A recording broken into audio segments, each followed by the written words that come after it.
Hello students, mathematics class for 10th and today we are doing exercise 1.4 question number 1. Let's start. Question number 1. Without actually performing the long division, state whether the following rational numbers will have a terminating decimal expansion or a non-terminating repeating decimal expansion. तो question है बिना actual divide के, आपको divide नहीं करना, long division method use नहीं करना है और you have to tell that there decimal expansion. अगर आप इसको कैलकुलेट करेंगे तो आपका जो डेसिमल एक्सपेंशन आएगा वो टर्मिनेटिंग डेसिमल एक्सपेंशन होगा या non terminating repeating decimal expansion होगा। So what we will do? Okay, first question, first part, 13 upon 3125. That's your question. So here given in term of P upon Q. P upon Q के form में है P and Q should be co-prime. P and Q should be co-prime. तो 13 and 3125 आपका co-prime होना चाहिए। सबसे पहले तो आपको ये चेक करना है कि P and Q are co-prime or not. अगर co-prime नहीं है, co-prime means there should not be any common factor other than 1. 1 के सिवाय इन दोनों में कोई दूसरा common factor नहीं होना चाहिए। तो आपको सबसे पहले तो यही देखना है कि P और Q में कोई common factor नहीं हुआ है। अगर है तो आप कैंसिल आउट करेंगे उसको। तो 13 and 3125 are co-prime. तो फर्स्ट तो हमारा डन हो गया कि co-prime है। Okay, after that you have to focus on Q. So what is Q here? 3125. Q we have to do prime factorization of Q. Q का prime factorization करेंगे तो ये फॉर्म आना चाहिए आपका 2 raised to the power n into 5 raised to the power n. इस form में आपको मिलना चाहिए। अगर डिनोमिनेटर में 2 raised to the power m आता है ओनली या 5 raised to the power n आता है ओनली या दोनों ही आते हैं, इट मीन डिनोमिनेटर अगर आपके 2 की पावर्स में आता है या 5 की पावर्स में आता है या दोनों की फॉर्म में आता है तो आपका जो रैशनल नंबर होगा टर्मिनेटिंग डेसिमल फॉर्म मिलेगा उसके लिए। अगर ये नहीं आते हैं, factors are other than these, तो it will be non terminating repeating decimal form. So firstly you have to do prime factorisation of Q.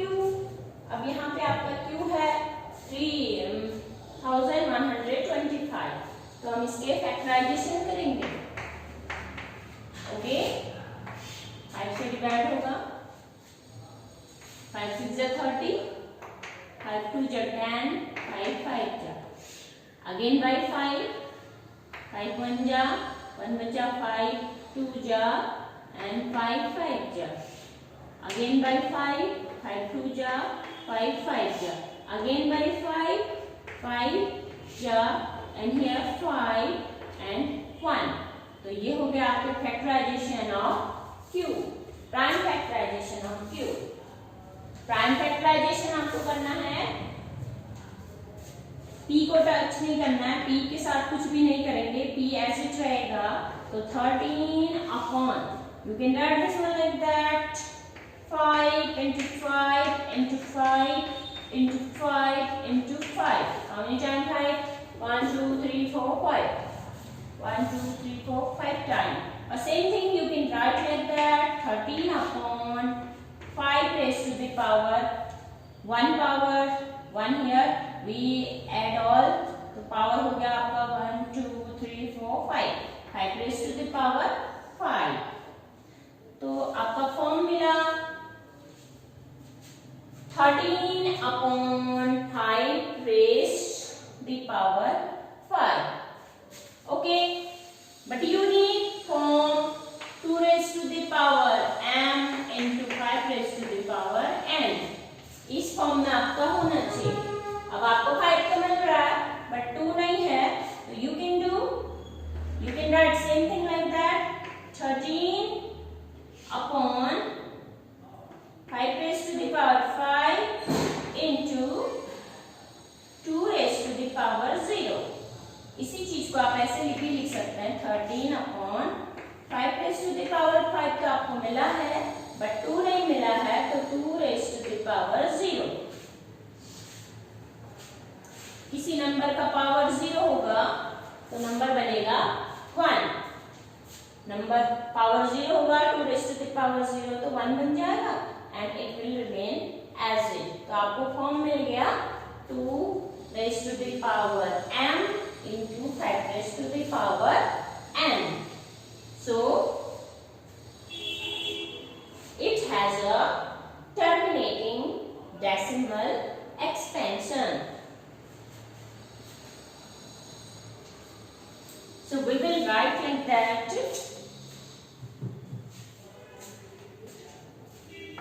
After that we will write like that.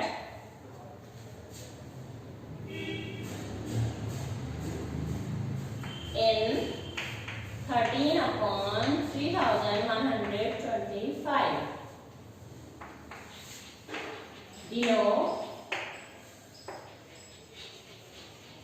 Denominator Q. Denominator आपका क्या है? Q, इसको हम Q बोलते हैं. Denominator 3125 और you can say Q is in the form of 2 raised to the power m into 5 raised to the power n. ये देखिए आपको मिला है 5 raised to the power 5 into 2 raised to the power 0. तो आपको ये फॉर्म मिला है. Denominator this is in the form of 2 raised to the power m into 5 raised to the power n. Hence 13 upon 3125 terminating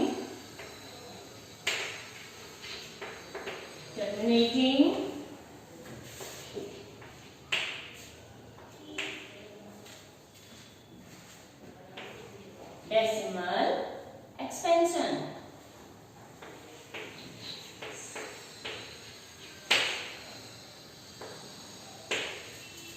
Okay, so like that you have to solve this question. So in this one denominator, आपको denominator पे focus करना है. Only you have to focus on denominator. Denominator आपका 3125. Denominator this जिसको हम Q भी कहते हैं is in the form of 2 raised to the power m into 5 raised to the power n. Hence 13 upon 3125 has a terminating decimal expansion. अब same question में question आता है कि after how many places of decimal it will terminate. इसका मतलब है अगर आपका ये टर्मिनेट हो रहा है it mean you are getting remainder 0. Remainder 0 मिल रहा है तो कितने प्लेसेस के बाद आपको रिमाइंडर 0 मिलेगा? तो again you have to focus on this one. Q में फोकस करना है. प्राइम फैक्टराइजेशन ऑफ क्यू आपको देखना है. तो यहाँ पे आपको दिख रहा है 5 raised to the power 5 into 2 raised to the power 0. अब इसमें जिसका पावर बड़ा होगा, जिस नंबर का power 5 raised to the power 5 है and 2 raised to the power 0 है, तो 5 का पावर ग्रेटर है 5, तो it will terminate after 5 digit of decimal. Greater power जो होगी वहां तक उतने डिजिट आपको डेसिमल के बाद मिलेंगे एंड उसके बाद आपका जो नंबर है टर्मिनेट हो जाएगा. It mean terminate means remainder आपको 0 मिलेगा. तो 5 और 0 में से पावर चेक करना है आपने. इस इसमें पावर 5 है एंड यहाँ पे पावर 0 है, तो ग्रेटर पावर जितना होगा उतने तक ही आपका नंबर, उतने तक आपका नंबर जाएगा और उसके बाद टर्मिनेट हो जाएगा. So we will write it will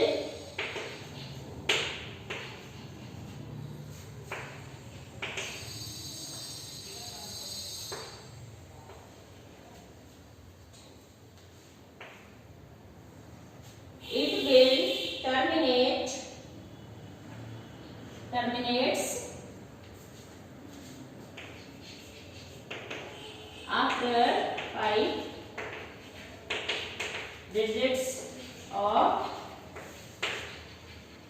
decimal. Sometime question like that कि कितना डिजिट के बाद ये टर्मिनेट होगा. It will terminates after 5 digits of decimal. Decimal के बाद 5 डिजिट तक जाएगा और उसके बाद ये टर्मिनेट हो जाएगा. Okay, so like that you have to solve this question.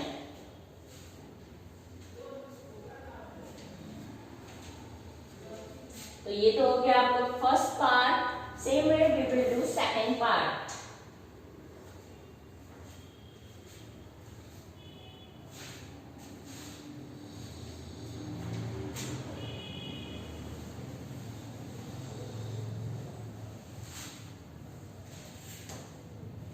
Now second part, question number 1, second part. Second part आपको देखना है 17/8. सो first you have to check P and Q should be co-prime.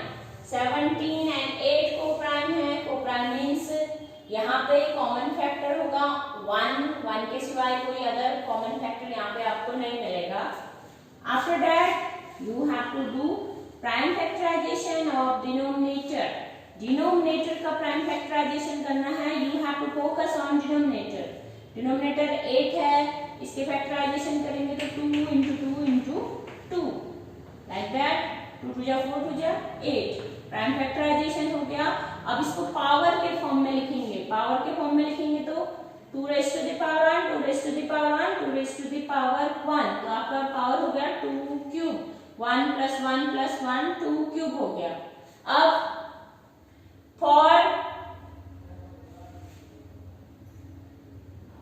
for terminating decimal expansion, अगर आपको terminating decimal expansion चाहिए तो आपका form होना चाहिए 2 raised to the power m into 5 raised to the power n. 2 raised to the power m into 5 raised to the power n होना चाहिए. तो यहाँ पे आपको 2 क्यूब तो मिल रहा है, 5 नहीं है तो क्या करेंगे इसके साथ में 17/2 cube as it we will write. 5 नहीं है तो 5 raised to the power 0. 5 raised to the power 0 हो जाएगा. 2 क्यूब तो आपके पास है ही. 5 raised to the power 0 means 1. तो इसमें कोई चेंज तो आया नहीं और हमें फॉर्म भी मिल गया. तो 2 cube into 5 raised to the power m आपका फॉर्म आ गया 2 raised to the power m into 5 raised to the power n. ये फॉर्म आपको मिल गया.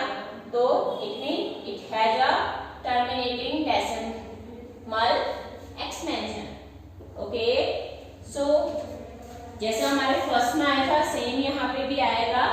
तो नंबर चेंज हो जाएगा. Same thing we have to write. What we will write in 17/8. Denominator, अब पहले वाले में डिनोमिनेटर ये था, अभी डिनोमिनेटर आपका चेंज हो गया. डिनोमिनेटर आपका है 8. तो we will write 8 here. 8 is in the form of 2 raised to the power m into 5 raised to the power n. Hence पहले नंबर आपका था 13/3125. अब आपका नंबर चेंज होकर आपको दूसरा नंबर है rational number 17/8. We will write 17/8 has a terminating decimal expansion. अब आपको बताना है कि आफ्टर कितने प्लेसेस, डेसिमल के कितने प्लेसेस के बाद ये टर्मिनेट होगा.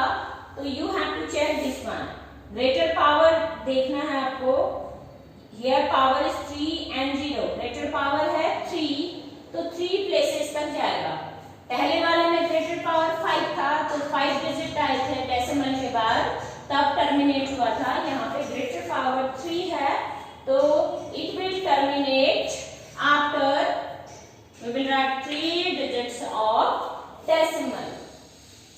It will terminate after 3 digit of decimal. Decimal के बाद आपको 3 डिजिट्स मिलेंगे और उसके बाद आपको रिमाइंडर 0 मिल जाएगा। Terminate means you get a fixed quantity, reminder will be 0। Terminating का मतलब है रिमाइंडर 0 मिलेगा। तो बिना कैलकुलेशन के by observation of this one you can tell कि कितने प्लेसेस के बाद ये टर्मिनेट हो जाएगा। बिना डिवाइड करे आप बता सकते हैं कि टर्मिनेटिंग होगा या नहीं होगा, और होगा तो कितने प्लेसेस तक जाएगा। तो ग्रेटर पावर है 3 और यहाँ पे 0 है तो आपको हमेशा ग्रेटर पावर देखना है। जितना ग्रेटर पावर होगा उतने ही डिजिट तक ये जाएगा आफ्टर डेसिमल और after that it will B terminate. Okay, now next part.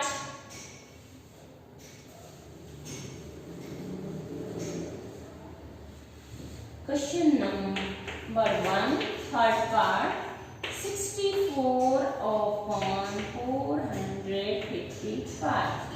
अब आपको चेक करना है कि इसमें कोई कॉमन फैक्टर ना हो। कॉमन फैक्टर होगा तो कैंसिल आउट करेंगे। अब इसमें कोई कॉमन फैक्टर नहीं है तो ये को प्राइम हो गए। 64 का आपने डिस्टर्ब नहीं करना है। You have to write 64 as it. You have to focus on denominator. Denominator पे फोकस करना है। आपका नंबर है 455। 455 है तो इसके फैक्टराइजेशन करेंगे। Prime factorization you have to do. 5 से डिवाइड होगा, 5 9 जा 45, 5 1 जा, और उसके बाद ये हो जाएगा आपका 13 से, 13 7 जा। If you want to do by 7 तो 7 से भी कर सकते हैं पहले, तो 13 मिलेगा आपको, then 7 and here 1. Okay, so these are prime factors of this one. 5, you can write 5 into 7 into 13. अगर आप यहाँ पहले 7 से करेंगे तो आपको यहाँ 13 मिलेगा और 13 ये। इन सबको मल्टीप्लाई करोगे तो आपको सेम नंबर मिल जाएगा। तो 5 into 7 into 30।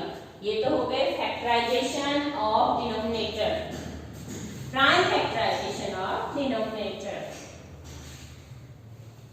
Okay, so you are looking that here 5 तो है यहाँ पे, 2 भी हम ले आएंगे, 2 raised to the power 0 करके 2 भी आ जाएगा, बट 7 and 13 एक्स्ट्रा फैक्टर्स हैं। 7 and 13 are extra here। तो इसका फॉर्म कैसे भी अरेंज करके 2 raised to the power n into 5 raised to the power n form में नहीं आ पाएगा। Your factors are other than 2 and 5। Prime factorization of 455 is other than 2 and 5, therefore it has a non-terminating decimal form। Okay, तो इस वाले में आपको form 2 raised to the power m into 5 raised to the power n form नहीं मिल रहा है, तो ये कैसा होगा, non-terminating repeating decimal expansion।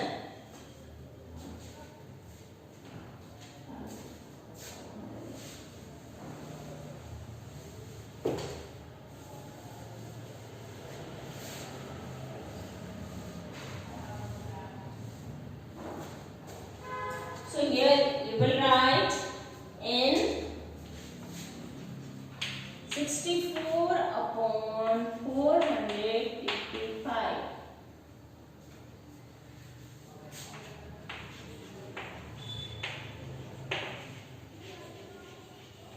Denominator 455 जिसको आप Q भी कहते हैं, is not in the form of, denominator 455 is not in the form of 2 raised to the power m into 5 raised to the power n।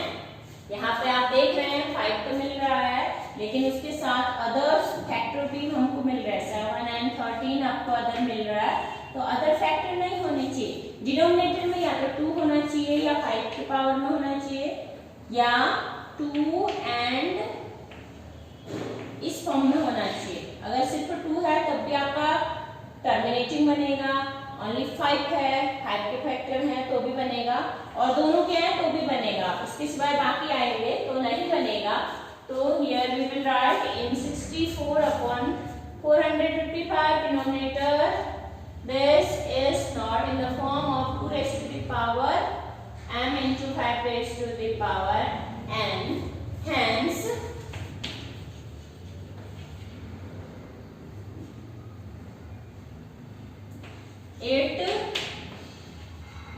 hence 64 upon 455 has a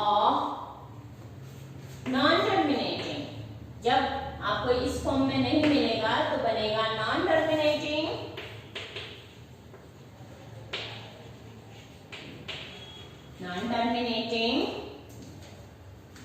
but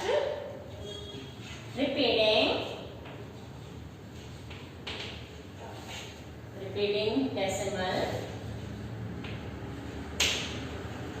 extension।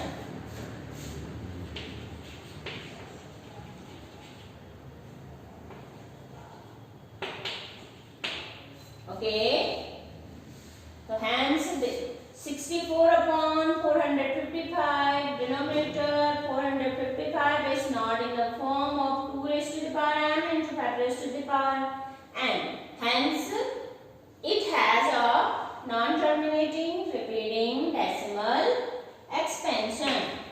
Okay, like that we have to solve this question।